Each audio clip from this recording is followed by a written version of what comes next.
Story tonight, the Legionella scare at Wayne State University.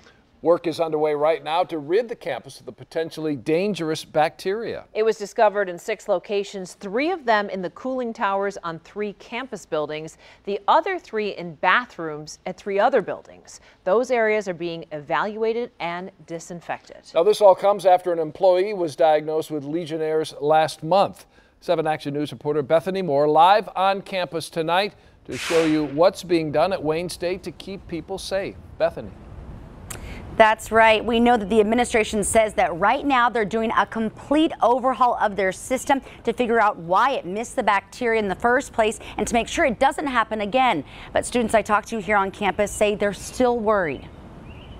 Pretty shocking. I had no idea that was going on. Obviously, I'm going to stop drinking water here for a while until they figure out what's, going on. Yeah, it definitely makes me a little bit nervous because it's a pretty infectious disease. Students worry as staff works to rid the campus of the bacteria. We immediately started remediating the cooling towers on top of the buildings where they found the Legionella, and we sealed the bathrooms, and we've coordinated now with Detroit and the state. The university was alerted to the issue after an employee got Legionnaire's disease back at the end of May.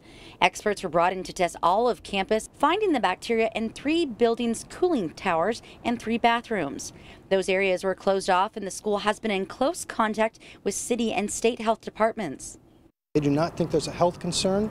We're going to keep in touch with them on an ongoing basis. We want to make sure we're all coordinated, and I think they were very appreciative of the speed and transparency with which we moved. Once those areas are cleared, school officials say they will work on their system to make sure it can detect the bacteria. We're going to work with our consultants and make sure we put together a very robust system for testing for Legionella. But for now, they say it's safe for staff and students to be on campus. For healthy people, it's a very minimal risk.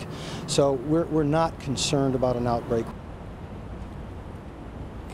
Now, they say that they're going to have those experts back out here on campus over the weekend to work on that system. We also want to give you an update on that employee that got Legionnaires. We're told that they are doing fine and are expected to be back at work on Monday.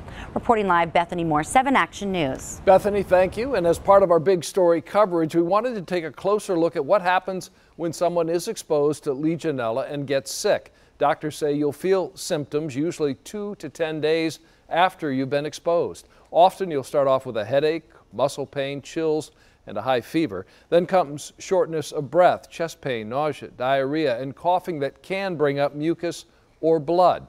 Now, if you think you have Legionnaire's disease, see your doctor as soon as possible. Getting treatment quickly will shorten your recovery time and can prevent very serious life-threatening complications like respiratory failure, septic shock, and kidney failure. Heather?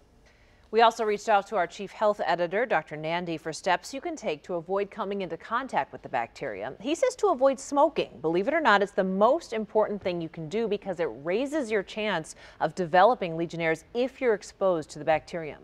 Now, Legionella loves warm water, like the kind you'll find in hot tubs. You can buy pool test strips to check for proper chlorine, bromine, and pH levels. And finally, Legionnaire's disease outbreaks are preventable, but it requires meticulous cleaning and disinfection.